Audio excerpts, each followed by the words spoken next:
Hello, and welcome to Star Trek Wars Picard Edition. The premiere episode of Picard Season 3 is upon us. I'm your co-host, Jordan, and joining me today, it's Joselyn. And Joselyn, you're not enjoying this, are you? Jordan, I'm just getting too old for this. I hear you on that one. Also, Joselyn. The setup's a little weird. I don't know why we have to record in these bunk beds, but Jeremy said it was the best he could do on such short notice, so I say we just go with it. Jeremy is very by the book, for sure. And he deleted all my music. Oh. I know. Doesn't like that jazz, I guess.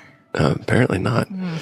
All right, Jocelyn, let's get into this week's episode, Picard Season 3, Episode 1, The Next Generation. It's written by Terry Matalas, directed by Douglas Aronofsky.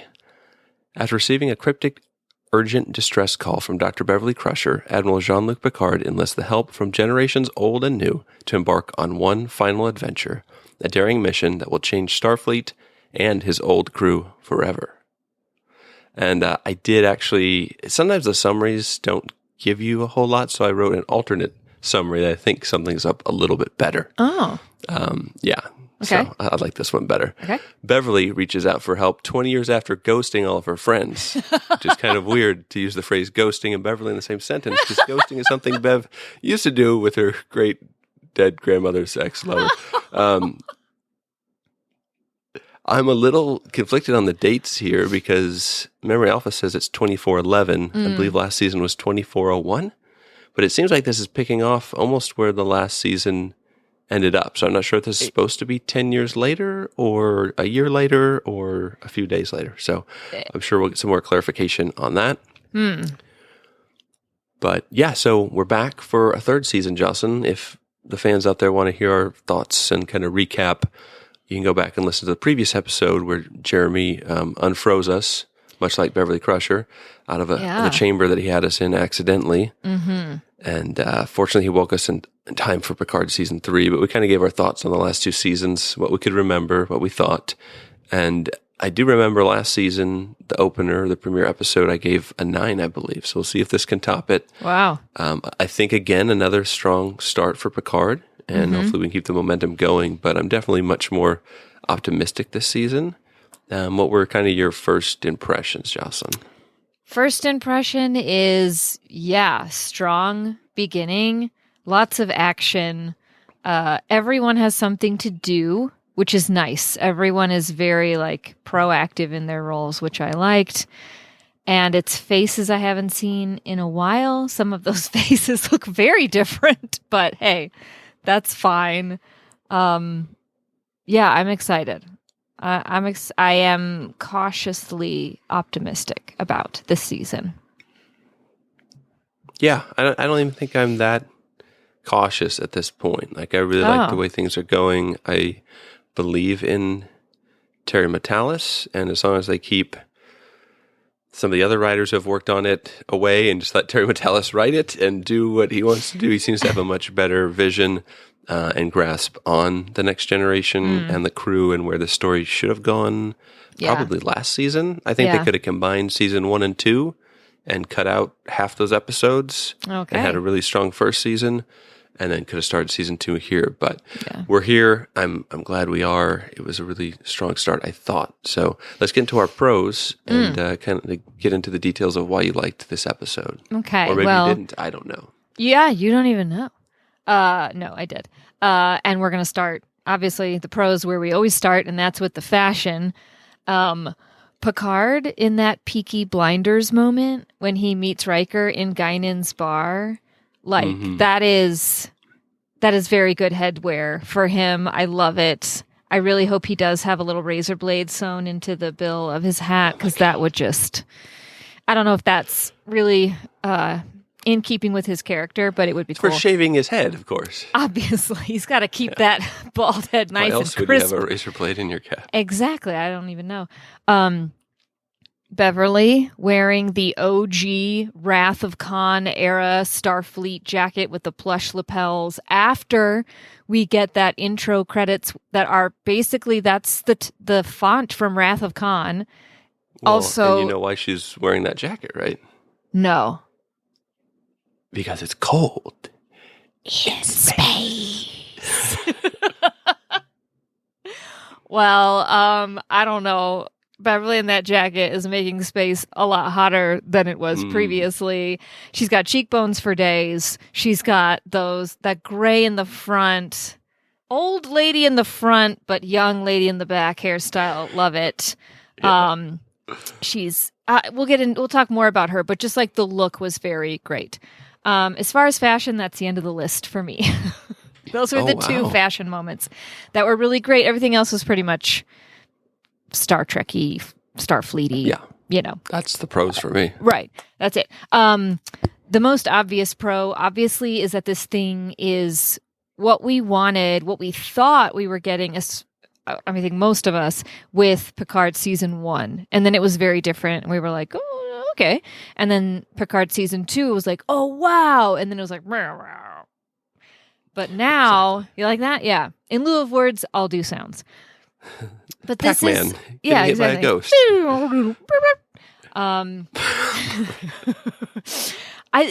It seems like we're getting, what we want. I want to see all the characters we had, plus the best characters from Picard season 1 and 2 in season 3. All one of them. All one of them. Well, so far, we don't know. We could get more. Also, 7 was in season... Yeah, but she's from Voyager. That's she's true. Been in the franchise. Not like she's an original character to Picard. Yeah. At this point, it's Raffi. We're not seeing Rios. I don't need to see Rios. Seeing Elnor. I'm sad not to see Elnor. I would say, I guess you could say but Mars I wouldn't, as well. But. I wouldn't count Borg Girardi out for season 3. I'll just say that. Okay. But it's good. It's good. We're, all the 90s kids who grew up on TNG are happy, I think. Beverly, they give her something to do. She doesn't just look great. She's doing things. She's, captaining a ship, I guess. She's phasering people. She's freezing herself in carbonate. Like, she has a lot to do, and she's pushing the plot forward, which is great. She's a whole vibe. Raffi, I liked the way they reintroduced her character because they were like, oh no, Raffi is back on the drugs, oh no. But then like very quickly you're like, no, I don't think so. And then great, she's undercover, she's an agent working for Space Surrey, and it's just a teaser. Like, it was nice. That was cool. She's going to be an integral part of this whole thing with the Red Lady and the little transporter sinkhole weapon from Sackboy. That's going to be fun. Do you play Sackboy? I do, yeah. Okay. The like square fuzzy guys and in the like later on in the game in the more advanced levels they like go into this wormhole and then they reappear. Come out the other side. Yeah, that's what that made me think of.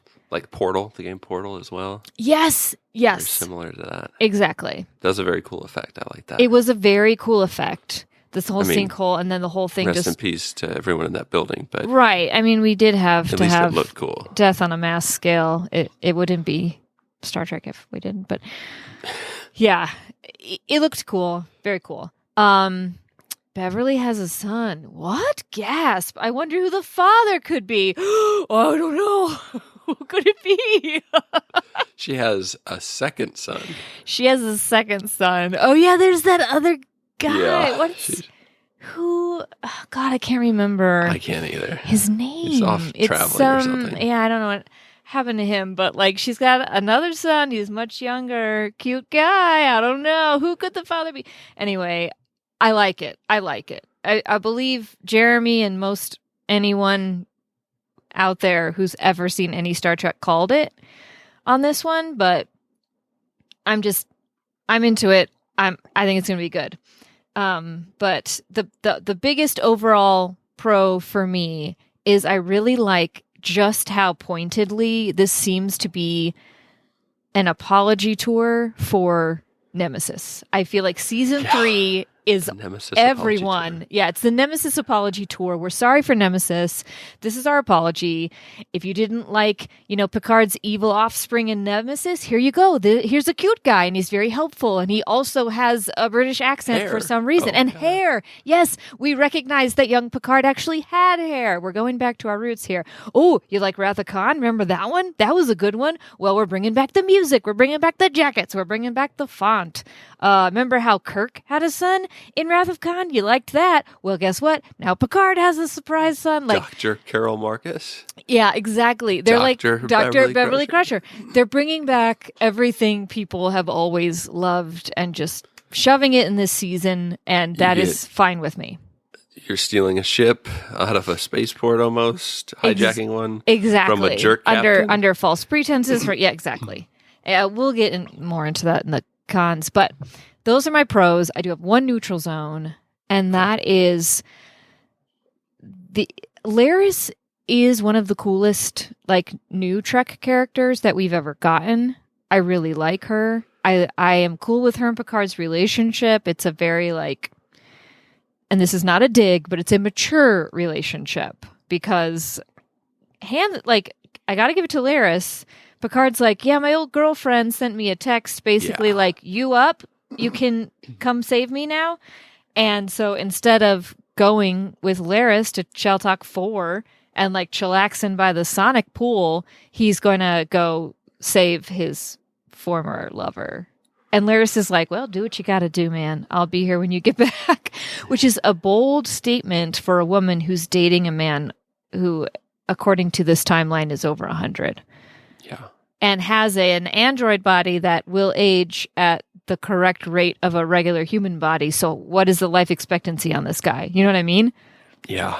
I mean, he's got maybe 30, 40 years. They live a long time. Bones in the pilot episode of The Next Generation was 150 years old. Oh, and he looked every bit of it, but... Yeah, true. I mean, DeForest Kelley was old, but they made him wear old man makeup. Oh, it's terrible. But, she's giving up some time when there's not that much time left. Anyway, yeah, that's neutral for me. But what are your pros? What did you think of this episode? I thought it was interesting to start with Crusher. That kind of opens the season on kind of that mystery, and we get the little fact later that no one has talked to her or heard from her in 20 years, which is kind of weird. Depending on the timeline, I thought this was a little over 20 years after, so that's basically right after Nemesis. She just deuces out, and wow. So that's kind of crazy. But Crusher gets to kick some butt, which is cool. I mean, she has a Starfleet issue shotgun laser, yeah, which is pretty awesome. It was very heavy on the nostalgia, but I don't think too heavy for my taste. It actually references a lot of previous Trek and episodes, probably more in this episode alone than the first two seasons combined. I actually just really, you mentioned Space Siri with Rafi. I also just love Picard's interaction with Space Siri when he's asking her questions that she cannot answer, and he's getting frustrated, and that is 100% me, because I hate any automated system that when I speak clearly and ask a question, it can't even answer it. And it's I don't know what you mean. It's gosh dang it. I have one of those Surrey walkie-talkies at work, and you're supposed to be able to press a button, and it'll say Vocera, and then you're supposed to say I'll say call CT, and it'll be I'm sorry, I didn't hear that. Yes, and I'll be call CT scan. And then the second time she'll be who are you calling? And then you're call CT scan. Yeah, you have to yell. Otherwise they just, it's so weird. It's I aren't get you a so robot? mad. How do you have hearing problems? Exactly. Why can't you? Have you ever been to a concert? Yeah. The planet Metalis Prime, which apparently is already in Star Trek canon, but Terry Metalis is the writer of this episode. So I love that he has his own drug disco, not disco, planet that Rafi was on. Yes. On the Talos Prime. I mean, I didn't love the planet, but I get what they're going for. Right. It's like the seedy underbelly. That's where Rafi has to go get her information. The Titan, I really liked, and just having actual starships again, and seeing the classic Star Trek space dock, like I mentioned, from like Star Trek 3. I don't think I'll ever tire of seeing a starship leaving space dock and just getting that scene like we get in the motion picture, in The Wrath of Khan, in Star Trek 3, and just so many times. I really liked 7 as far as the characters that, carry over from season 1 and 2. She's my favorite of those for sure. Yeah. And just to see her trying to do what I guess Picard, and she references Janeway as well, think that she should do, or where she can make an impact, and she's kind of doubting herself, and who can blame her with the situation that she's in and the jerk face of a captain that she's serving under. Like we've all had a boss, but man, like this guy. Picard and Riker banter, I think that was probably my favorite part of the episode, is just having someone Picard can play off of that we've seen him interact with before. They've have such a rich history together. I really liked like 99% of everything they did. That bunk bed scene that you referenced where, I mean, Shaw puts them literally in the worst quarters possible, like cadet quarters. And Riker, of course, is on the top bunk, and he's like, oh, yes, I hardly remember this. He's like, but I don't remember having to get up to use the bathroom so much. Yeah, so just funny. like they're letting them age, and they're letting them, kind of reference that they are old and aging, but they are kind of going on this allegedly last adventure. And I'm here for it. Yeah. I liked the new, just like the detail in this episode. You can tell when a network is making a show because they know it will make money. Which is the Star Trek franchise for Paramount in a lot of ways. And when someone actually is making a show that they have some reverence towards, and a show that they actually like, and they want to honor its past. And I think that's what Terry Matalas has brought so far, with the first few episodes of season 2 and to this season in particular, with the musical cues, everything down to the font. It just feels more like like you said, a post-Nemesis Star Trek show, which is what I've been wanting since Nemesis happened. So for 20 plus years. So, but the LCAR system is basically just like their version of their operating system. So even just like the computer layout, and I guess they brought back Michael Okuda to help and assist with this. He's the one who created so much of the background stuff that you see, and, his wife, Denise, as well. And they wrote helped with this Star Trek encyclopedia years ago, and they just are a wealth of Star Trek information. They've been working on it for like 50 years. So just really cool to have people like that involved back in the show. Yeah.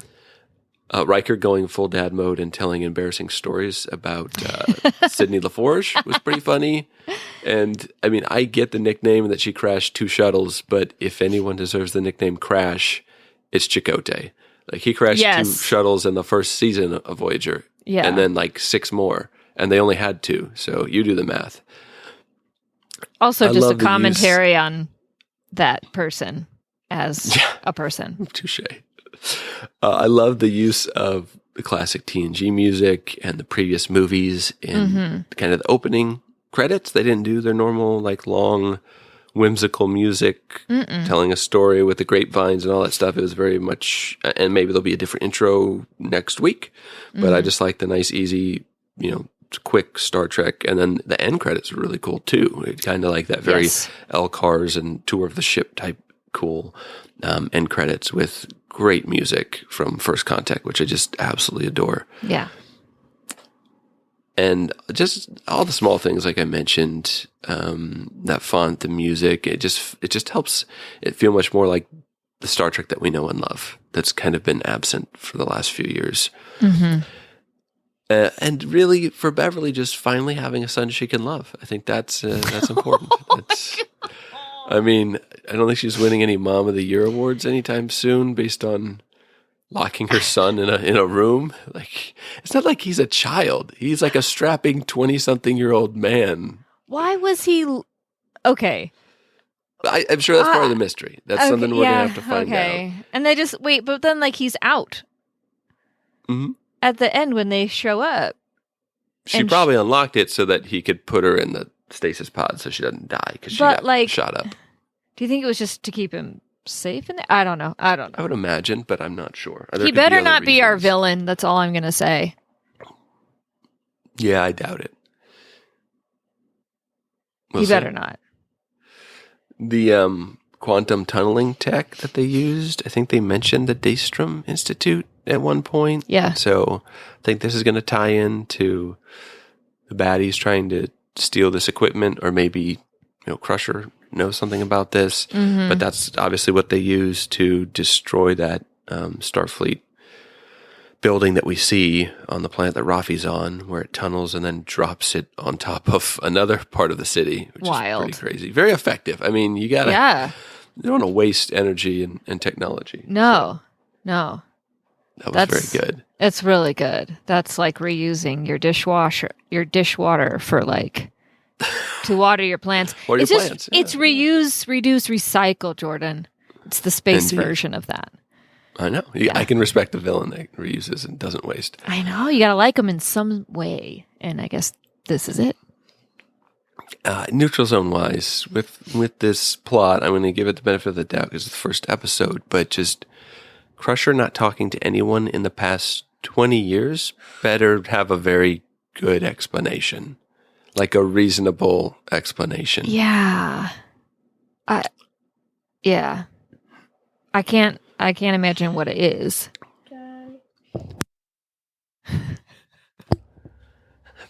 Picard, when he's looking through his belongings and he's looking at that flute, like the whole time I'm screaming, like, you're not going to get rid of that flute, dude. Like, you lived an entire lifetime. You learned how to, like, there's no way. There's no way. You need to take it with you. Yeah. I mean, that's not just like a kazoo that you get at a kid's birthday party. No. That's a freaking Russican flute that you lived an entire life and learned how to play and had a son and a family. That's a huge, I don't think he will. I think he's just being dramatic with Laris and letting her know like how all in he is, even though he's not at this point. He's not. No. Speaking of Laris, like I like her, but she's had almost no screen time. And we're supposed to buy Picard leaving his family homestead to move to some random planet with her. Yeah. They had like no screen time together last season. If you think about it, all the screen time they had was him with the supervisor character that just happened to look like Laris. So like all that chemistry and all that screen time was not even her. It wasn't even her. And last season, it opens with like her husband had just died. So that was weird. Or I guess it had been like a year and a half, but they're talking about how her husband had died. But for us, the viewer, he was alive, an episode ago. So it was kind of weird that they went right into that. So I would be curious to see how much screen time she actually even had in season 2 as Laris. I would say less than 20 minutes of screen time. Yeah. So that's a little weird for me. It's always strange when a character like that with that many episodes just like falls for someone who we've known for 5 minutes. So that's tough to pull off. And Laris, one very strange thing about her that should be kind of like a red flag for Picard is that this lady appears to be related to Benjamin Button because she is like aging in reverse. She looks so she's good. 61 and she's like gets younger every season. Yeah. I think she has a portrait of herself up in the attic that ages in lieu of her. I think that's what it is. It's that new Dorian Gray technology that they've been developing. Oh, maybe that's why she doesn't want to get rid of that painting. Exactly. There's like a small, tiny version of her in the window of that starship. Yeah. There's someone in the window of the.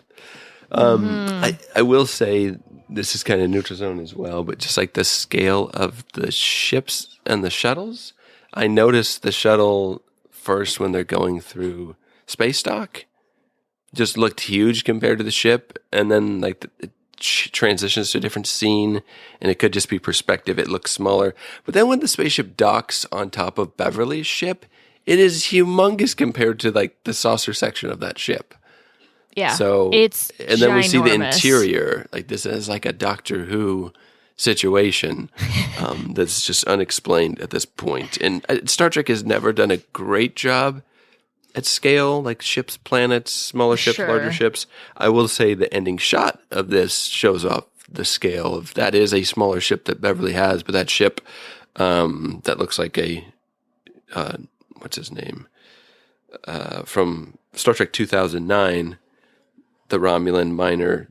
His mining vessel looks very similar to this. Oh, yeah. Just kind of the shape of it. Not exactly, but anyways. Nero, I think. Anyways, yeah, that was pretty much it. I think, lastly, my last neutral zone was just, it's kind of a con, but not. Like, they admit their plan is not exactly a plan, but it's a really, if you think about the plot, Beverly sending a message to a 20-year-old communicator that Picard just happens to have in a box because he's doing spring cleaning. Right. Like, if he doesn't have that out, if he's not cleaning his house, she dies probably. Like, it's quite the coincidence. That's a little thin, but I'll give him the benefit of the doubt. But it's very peculiar to me that she sends a message saying, trust no one. But the message that she sends, Picard himself cannot solve because he wasn't there for it. Yeah, so he even has says, like, to ask that's someone when I was else. Locutus. So had she sent it and been like, be very careful, don't trust Starfleet or something like that, yeah, that would make more sense because then it's like her kind of nudging him to get Riker's help because she would know that Riker would know that, right. but she knows that Picard doesn't, and then she tells him not to trust anyone, which is the most generic line anyone can ever say. And it's like, trust no one. They needed it for the trailer. They needed a line, trust no one, like they needed it. So they just kind of shoved it in there. And I can forgive it as much as it makes very little sense, as you pointed out. All right. Well, yeah, like I said, I'm willing to give it the benefit of the doubt. No plot is going to be perfect. This is a little thin, but I'm here for the characters and to see where this goes. So it's not too bad, but I just do want to, I don't want to be just talking about how great this is the entire time and not bring up any small things. I don't think that's fair to the other shows that we review. Agreed. So, but speaking of other shows we review, Jocelyn, here at the Star Trek Wars podcast, we are a Star Trek podcast by the fans for the fans. And whether you're into the original series all the way up to New Trek, we have covered, I believe, including this one, 874 episodes of Star Trek and movies. Whoa. So we have over 300 episodes of content. So you can check the back catalog wherever you find your podcast, Apple Podcasts, pretty much everywhere. You could cut off your friends and family for 20 years and still have something to do.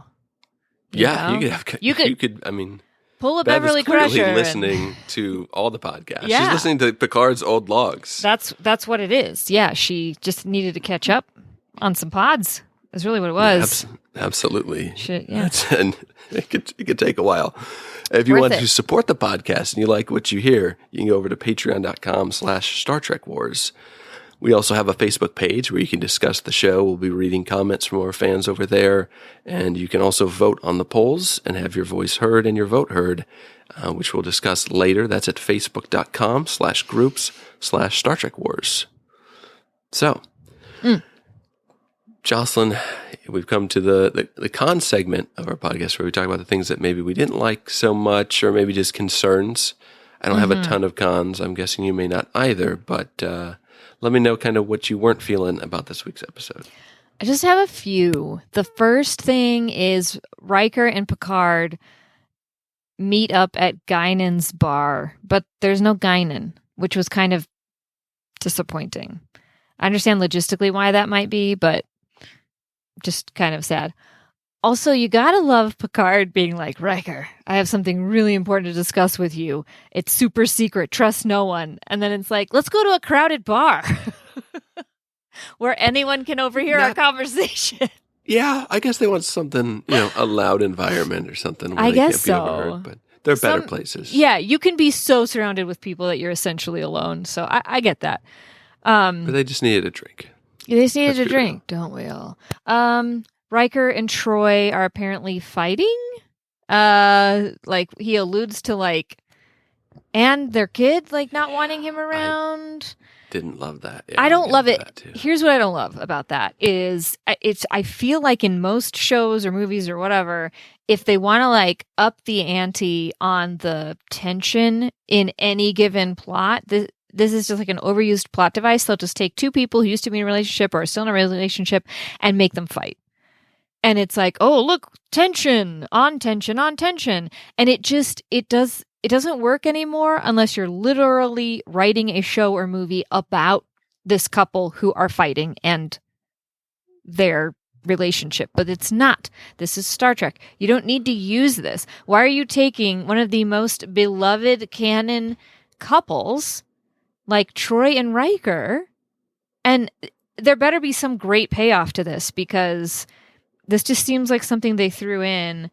And maybe if Marina Sirtis wasn't going to be on the show, that was their way of just being like, oh, well, but she is. She's on the poster. She's on the poster, yeah. So if you want an unhappy married couple in canon, just have Keiko O'Brien. Oh, my God. How dare you? Never. Keiko and Miles. O'Brien, I would love to see them, but they're the perfect couple and they don't fight, so. Oh, my God. Miles. Also, don't you think Troy would want to know about what's happening with Beverly, like one of her closest friends? Yeah, her counselor. Yeah, I mean, come on. Whatever. Well, I mean, closest friend that she hasn't seen in 20 years, to be fair. True, to be fair. Captain Shaw. To be sure. Captain Shaw is like comically bad. You know what I mean? Like he is so rude. He plays his character. I think he does a good job of what he was given. Like I like him as an actor. He's a very interesting guy, but this character is just so bad in a way, like too bad. He's like the bad boyfriend in all those John Hughes movies where there's like nothing redemptive about him. No He's redeeming just qualities. rude. He's there so we can root against him and root for the other guys. Yeah, and be like, yeah, steal his ship. Yeah. Which is obviously the wrong. Yeah, steal his ship. Yeah. It's just really ham-fisted, and I don't know why you have to do that. Like, I would have rather have seen a character who was really by the book, but like in an annoying way, in like that nerdy way. Someone who's trying to prove themselves. Maybe their dad got them this position because they're like they can't do anything right, and so they're like, no, we can't go off course. Like that doesn't make any sense. Like, because he makes a good point, you know. I guess on that subject, this is my biggest con, and that is, if you're looking to make this very incognito secret rescue of your old girlfriend from certain danger, and you have to get there in the fastest way possible, why be like, okay, I know what we'll do. We'll pretend we're going to inspect a Federation ship, and then we'll basically kidnap everyone on board and take them to where we want to go as part of this whole, like, that just doesn't make any sense. Your girlfriend is like a former Romulan operative. One of your best friends is a former Ranger. Maybe they know somebody. A ship for hire. Geordi is in charge of like the Fleet Museum. Geordi, literally, get a ship out of mothballs. I can say that. Exactly. You just need something that barely runs. How fun would it have been to see like an old like ship from yesteryear basically barely sputtering through space to get to this no man's land? Might still get that. We might still get that, and I think it would be great. But this whole like. I understand we wanted to see the Titan and we wanted to get back on the Titan, but it was just a little bit of a shoehorn plot device. Well, Picard knows nothing about the captain either. It's just like, you got to know who you're dealing with if you're going to try to pull this off. Right. There could have been. I think they were just banking on 7 of 9. Yeah. And her and Picard's light history together. Right. And it worked out, and I'm okay with it, but it's definitely not the strongest. I think the whole pitch was with the new engines that they have, they go warp 9.99, they can literally get there and back, testing their engines as fast as they could, travel at warp 9 and go where supposed to go in the first place. So yeah. it wasn't the worst plan it's not ever, the worst. But it's not great. It isn't. But I'll tell you what is the worst, and it's my last con. What they have done to Seven. Because, excuse me, but Seven would never. She would never. She is no one's like punching bag. She would never. I just don't believe it. I don't believe that she would be in that position, being told what name she can use. Like, no. I don't like it. It's a little bit of a stretch. I think that she is in a situation where two people that she really respects in Picard and Janeway have probably done her a disservice in this case, but kind of pushed her into this, and she's trying very hard to fit in. Yeah. And she's been through a lot over 20 years, and a lot that we haven't seen. So that's part of the issue with this is we don't know everything that she's been through. We obviously know she's been through a ton. But I think she's just trying really hard to please other people at this point and trying to fit in. Yeah.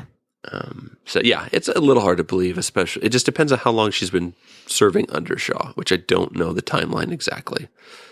Because he said he's been the captain for 5 years at least on the Titan. And there's no way she's been there for 5 years. No, I wouldn't buy that.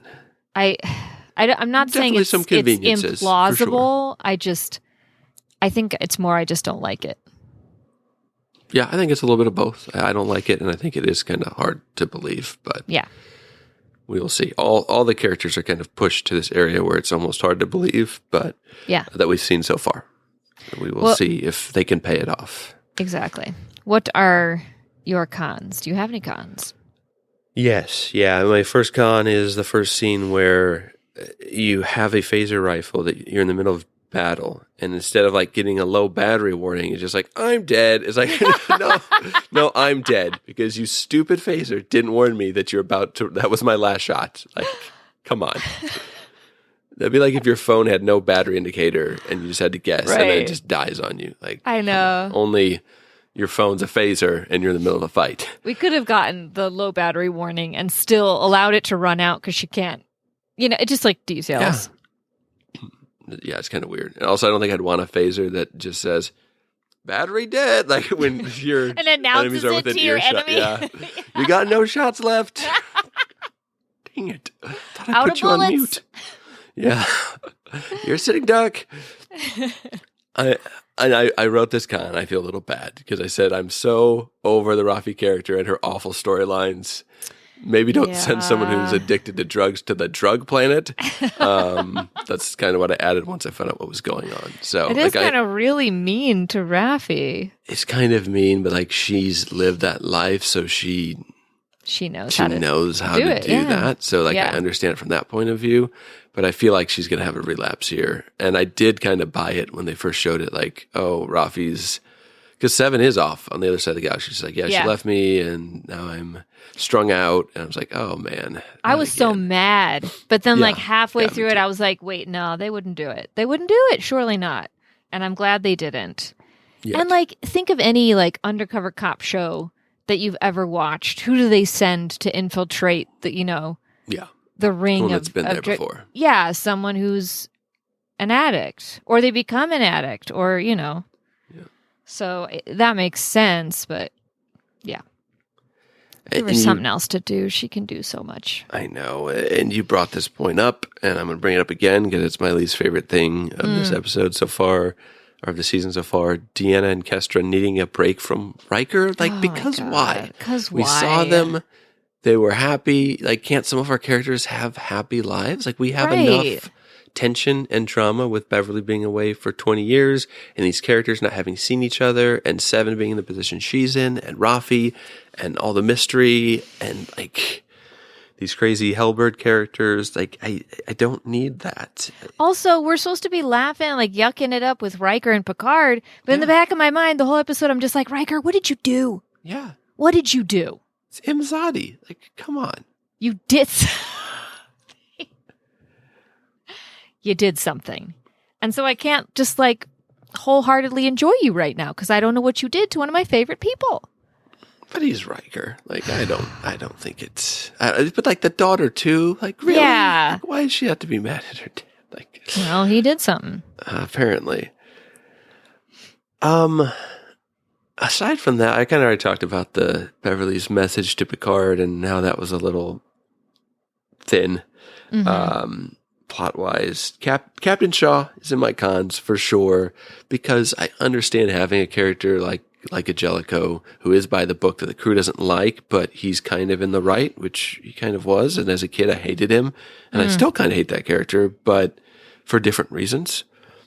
And partially because he's not wrong in a lot of ways. Like the Enterprise crew is a little lax when you look at things from an outside perspective. But Captain Shaw is just such a tool, like in every way. Like he starts dinner without, like he has no manners.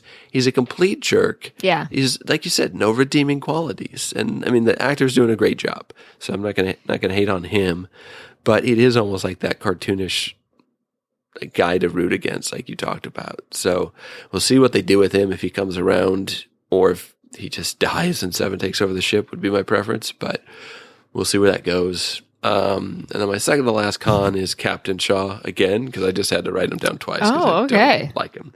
Agreed. And my last, I guess, con, if you want to call it that, is that I wish we could have gotten this last season, because I think this is going to be so much better than what we've seen so far from Picard. I'm excited for that, and I'm glad it's here. I want to just enjoy the moment. I hope the season can keep this momentum and this pace and actually like get even better as the season progresses and as we get these characters introduced. But they are setting up a lot of mysteries and a lot of things that don't make sense that they're going to have to pay off. And I just hope that they can do it. So, yeah. But Jocelyn, that is what we thought. We should probably get to the fans and see what they think of this episode. Then after that, we'll come back. And I guess before we do that, do you have any questions or concerns going into next week's episode or from this week's episode? No, not for real, but just like kind of for fake. I wrote down, did the whole statue have to be red? Or could we just have had a lady in a red dress? Lady, oh. Like literally the entire statue is red? Like, okay. It's from the blood that, she exploded. That was a little on the nose, but I am looking forward to Marina Sirtis showing her face and her rage because Riker did something, and I'm on Troy's side on this, whatever it is. And then I'm looking for... At least find out what happened first. Like, maybe she did something. No, she did not. Okay. I guarantee it. Just you wait. Maybe she eats all the chocolate in the house and Riker's just done. He's like, come on. No. That's my chocolate bar. It's all her chocolate. And I'm looking forward to Lore as he enters his reformed era, you know? He bad boy turned good phase is what I'm like similar to Loki, what they did with Loki from Thor. I think that's the kind of Lore we're going to get, basically. Loki, I think that's a good idea. Yeah. Well, Loki, I'm going to look forward to that. Yeah. All right. That's about it. I like to write things down and then not delete them after they're answered. So the first thing I wrote down is for a question for next week is, who does Beverly have locked in that room? Like, well, crap. I'm going to guess it's her son. Just could be somebody else. Who knows? There could be a second room where her other son is locked. Exactly. I mean...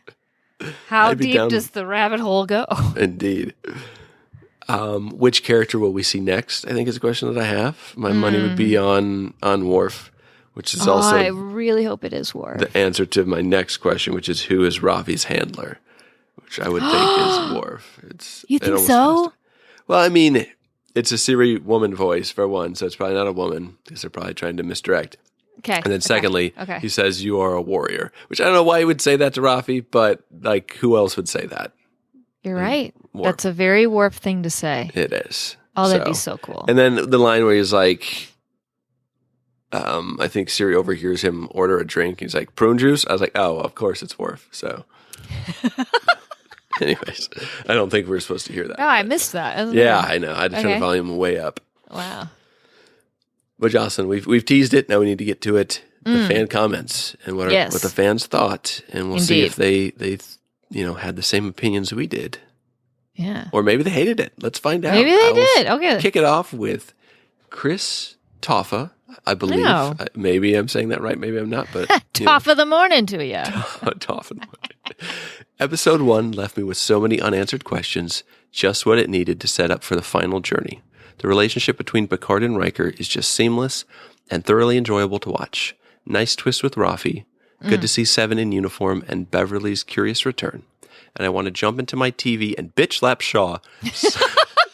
Sign of a great acting role. 7 Enterprise D fat ones out of 10.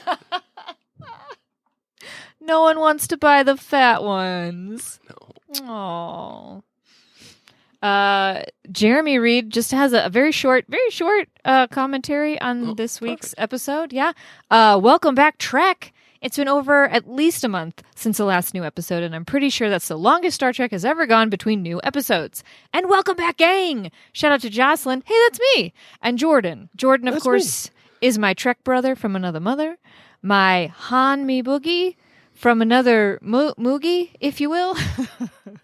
It's Moogie. That's how you say that, yeah. Sorry, Han Me Boogie from another Moogie, if you will. What an exciting start to the season. This feels far more like the successor to Star Trek 2, 3, 6, and First Contact than to Star Trek Picard. And that's probably my biggest pro. The Next Generation is a great title because it refers to many things. The Next Titan, Geordi's daughter, and clearly Captain Ian Shaw is the love child of Edward Jellicoe and Admiral Nechayev. Nechayev. Anyway, and I like me some Jellicoe, so hell yeah, I'm digging Captain Ian Shaw. Sure, he's a dick, but he's not entirely in the wrong here, and he's very smart. The only thing I truly dislike about him is his prejudice towards former Borg. Dead naming Seven. Oh, yeah, that's what it is. He's dead naming her. Good one. And the complete lack of a writing crop. Oh, and the biggest shock of this Next Generation, Beverly's one and only son. And of course it's Jean-Luc's son because he inherited his dad's accent. And we all know accents are hereditary.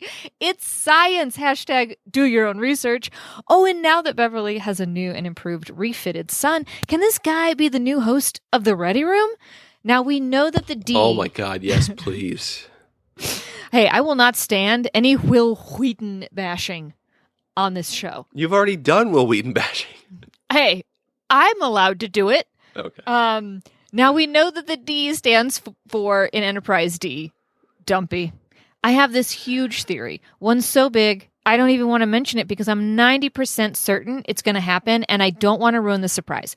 When or if it happens, though, I'll let you know. And yes, I promise to be honest. If you really want to know, reach out to me, but it may ruin a very cool moment if true. Oh, one last thing. I thought of a Star Trek joke last night while trying to fall asleep. Okay, here we go. Did you know Data had another brother we weren't aware of? This android had a bit of a scare with a tumor in his positronic brain. Turns out it was B9. I give this episode an 8. That's the joke! That was the joke. B9. But 9. B9, yeah. I can't. Medical humor. That one was for me. I give this episode an 8. 8 Hakuna Matalis. It means no worries, we're in good hands. What did he say was hereditary? Oh, British accents. Oh, okay. You know what else is hereditary? What? Diarrhea. It runs in your genes. Oh my God. Do you watch The Last of Us? No. Oh, you don't watch that? Oh, you gotta watch it. Did you just spoil it for me? Kind of. I did. Oh my God. Yeah. I can't believe it. So sorry. Now I know the ending. Well, yeah, that's the end. That's how it ends. Wow. Yeah, that's how they get you. And Keith Danforth says, if you're the Picard showrunners and you've steeped yourself in average reviews over the past 2 seasons, you know you need to open the final season, the one you assembled all of the old crew for the final hurrah, with something compelling enough to ensure that the fans aren't watching geriatric Trek to the end. The delivery was great, with many nice little callbacks to previous movies, such as the launch of the Titan A, similar to the Enterprise B, The call out of the Titan's helmsman being the daughter of a fellow officer, and the number of visual cues that reminded me of Star Trek The Next Generation. The cryptic nature of Beverly and how no one has heard from her in 20 years is odd, but compelling enough to see where it goes. The Raffi twist was clever, and I almost fell for thinking she was who she started out as. Me too. That said, the major carryover from the previous seasons of Picard is still present in this one, and that is the showrunners are still really apprehensive towards Starfleet being the Starfleet we know back then. I understand they needed to apply a more modern filter to the show and make it a little more relatable to current times, but Shaw really showed a smug level of disdain not only for two highly decorated officers, but also his own first officer in a very classist way by forcing her to use her real name instead of her name that she's known for her life. And the moniker ex-Borg. There are ways to do darker and grittier Starfleet, but this ain't one of them. That said, I do like how Shaw is set up as Starfleet's everyman, the boring, no-nonsense, run-of-the-mill captain who just gets the job done, nothing extra. It'll be interesting to see if he changes his tune or gets an obvious red flag death later on. 7 insubordinations out of 10 blue streaks. And Will Flores says, the beginning of this episode had me feeling the reviews calling it Trek's Rise of Skywalker. Taxis Prime is the laziest fanboy insertion I have ever seen. But by the second act, it was falling into place. Raffi being undercover was quickly recognizable, but as soon as they got the reveal out of the way, I think her storyline will be interesting. 7 of 9 having to go back to regulations after developing into a free spirit and even disobeying orders is great. Crash LaForge is the best nickname for a pilot. Now we just have to see if the rest of the season can balance the nostalgia and a worthy plot. 6 Shaw denials. I think, autocorrect kind of messed up there. It's Metalis Prime. Taxis Prime is where the IRS is from. Oh, you're right. And Crash being a pilot, funny enough, I was going to reference this later, and I don't really want to, but I've been watching a lot of reviews of Steven Seagal movies lately, and he's in a movie where there's a pilot, and the guy's like, they call me Crash because I never have, and so his nickname was Crash, and he's a pilot. There's too many similarities between Steven Seagal movies and Picard, not to bring it up. No. The other similarity would be season 2 of Picard. Picard is sitting down all the time. Right. Much like Steven Seagal sits down all the time. Even his fight scenes are him seated. Or his stunt double, who is clearly his stunt double because he's 100 pounds lighter and can actually still fighting. So I like that Picard actually is like up and moving, and yes, kudos to Patrick Stewart and that new android body. Yeah, that must be it. That's all we need. We need to get Steven Seagal an android body. Right. Let's get on this, man. Yeah. I had a new brain. Ariel Nash says, love the first episode. I understand Seven's annoyance with being in the Federation. As much as we understand and value Federation ideals, the structure is far too rigid and militaristic for Seven, whose Borg trauma is rooted in rigid organizational functions. Also, I love the exchange Raffi had with the unknown Starfleet personnel on the computer. All I could do was scream, "Worf!" at my screen, and was insanely disappointed when he wasn't in the first episode. And shout out to Crash LaForge. The whole father-daughter dynamic on and off screen is so wholesome. I'm dying to see more of them. I'm a little nervous, though. Picard's problem has always been that they start off with amazing season openers, but then each episode after the opener gets worse and worse. I'm hoping the already established foundation of the Next Generation characters prevents this from happening this season. Only time will tell. This was a solid 8 out of 10. Well done. Yes. And finally, we have... Who is this last one from? Lainey Boylett. Sorry. Lainey Boylett! She sent in a screenshot of her notes app as though she was doing a celebrity apology for something, but she's not. It's just her thoughts on Picard, Season 3, Episode 1. And I will read it as shown. It's a list. The first, the graphics, the music, the flute, the uniform, good doctor with an emoji with the eyeglass. Deanna and Kestra fed up with the piss poor pizzas. Oh, that explains it. That's gotta be it. They don't want one slice a night? Yeah, come on, Dad. Who's that bar guy? Tweaking Raffi, undercover but tempted. Red lady, red-headed lady? Nope. Oh, so she caught onto it too. Here for the Riker Picard banter. Stick in the arse, Captain incoming. Annika Hansen. Ensign LaForge. Oh, this guy needs pushing in the warp core. Crash landing. Former ex-Borg. Dude. 7 for the win. Rachel Garrett Easter egg. Or is it Raquel? Rachel Garrett. So a lot of callbacks. Oh, yeah, Rachel Garrett. Rachel Garrett was the captain in yesterday's Enterprise who crosses over to Tasha Yar. Okay, that's right. So that's what the memorial is to her and her sacrifice to keep this timeline going. Dude, if they can bring Tasha Yar back, I'll die. She tweeted, actually, strangely enough, that she was not at the premiere and that she was a little sad and that Tasha Yar will live on. And yeah, and Gates McFadden replied and said, "We love you, and I'm sure if it continues that it'd be great to have you back," or something. So we shall see. They do the same thing with Will Wheaton. So. I doubt we'll see Tasha, but I wouldn't hate it. I wouldn't hate it either. Even though she'd be Sela. I would hate that. Never mind. Well, whatever. We can do better. We have androids now. Yeah, Rachel Garrett Easter egg. Whoa. Her son. Oh. Blank off. And he's English, so we think it's Picard's because that's how accents work. Confirmation. And that's it. A very concise list of reaction. Yeah.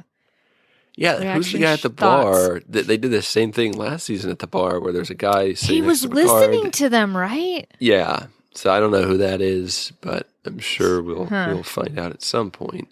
That's why you don't have super top secret conversations at a crowded bar, is all I'm saying. I know.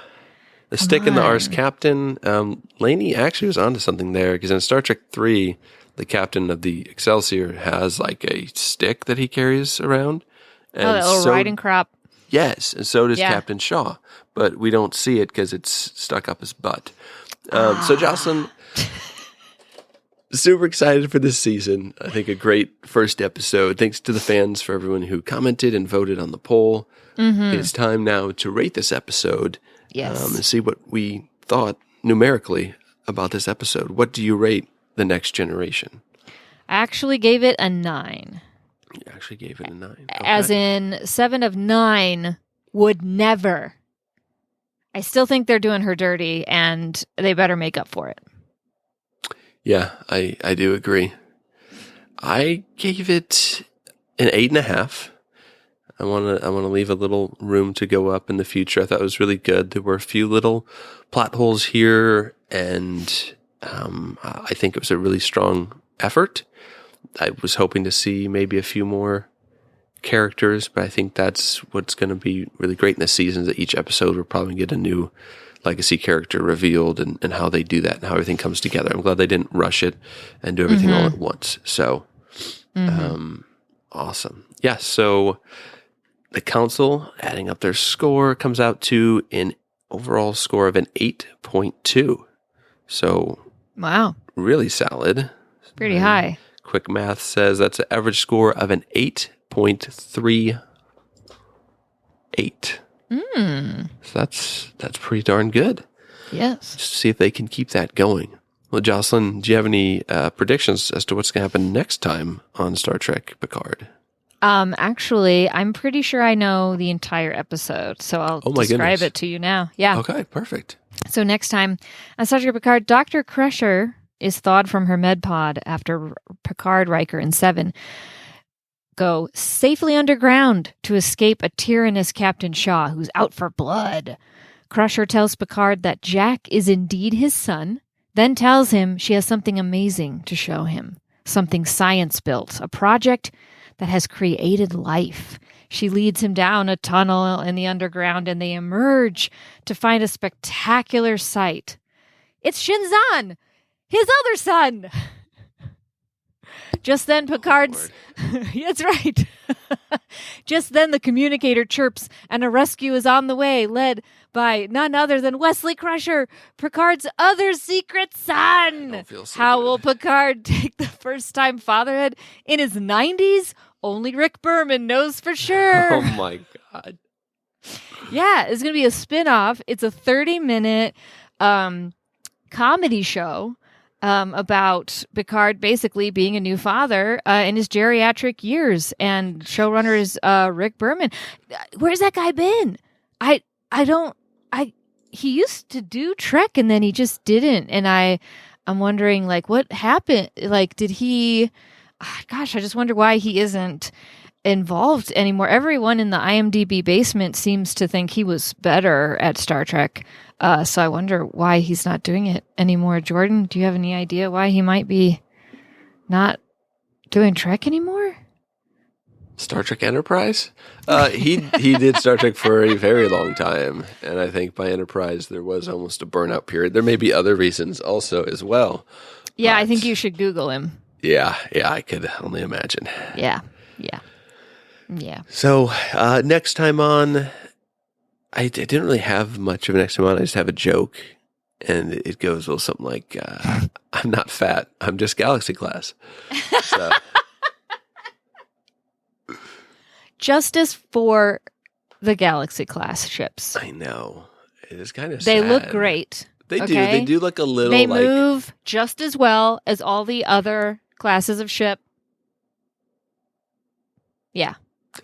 Yeah, it's just a little bigger. They do have like almost like a stretched aspect ratio look to the Galaxy class. I love that ship. That's what I grew up watching. But I also like the look of the Titan, and I think the Enterprise E is my. Actually, I like the Enterprise E look better than the Enterprise D, if I'm being honest. But that's like sacrilegious. But wow, controversy on the pod. Yep, and next week, Jocelyn, we will have the second episode of Star Trek Picard. It is entitled Disengage. Ooh. So I think everything's just going to be a pun from The Next Generation. So I think so. Yeah. They know their audience. I am definitely looking forward to how they introduce more legacy characters and hopefully satisfying resolutions to the mysteries that they presented here.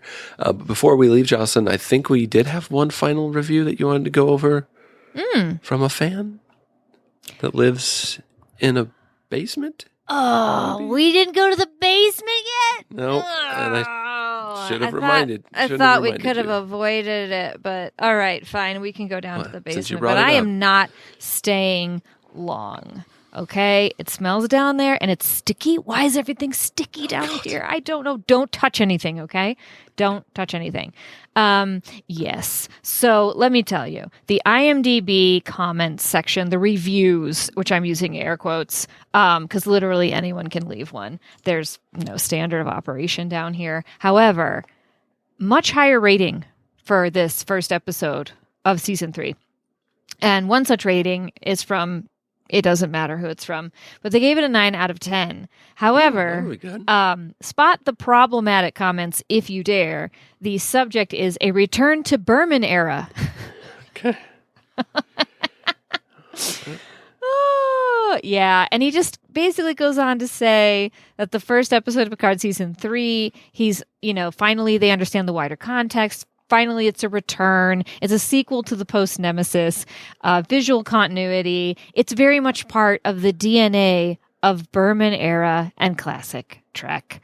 We're immersed in the world, and it's like he was watching a sequel to Berman era Trek for the first time since Enterprise.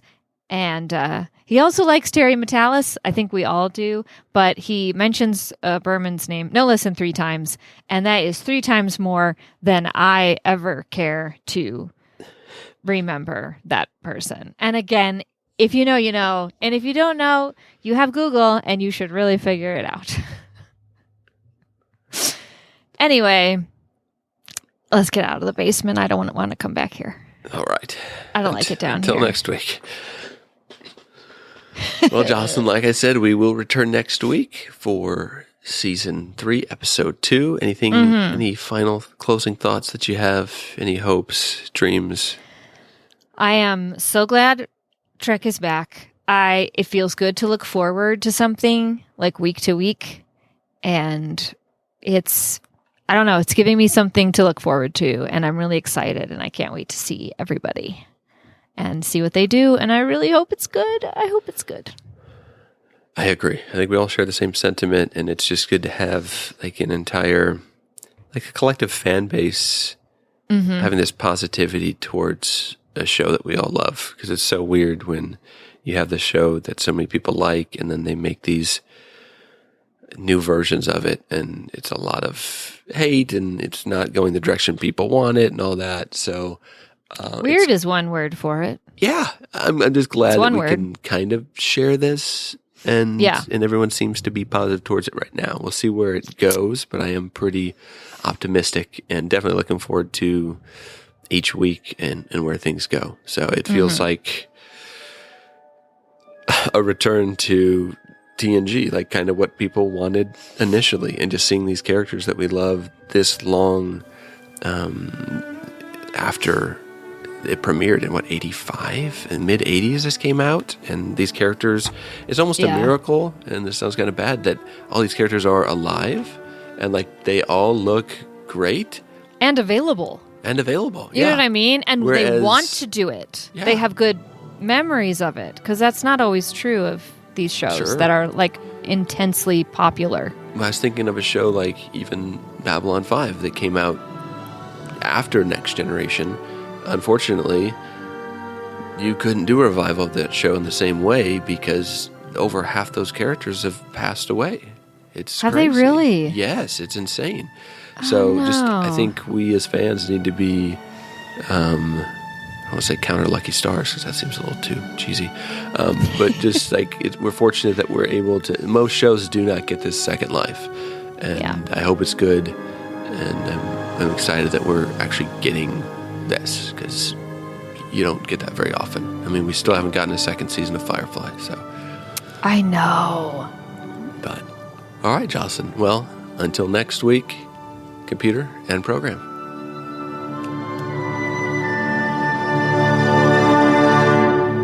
Thanks for listening to Star Trek Wars.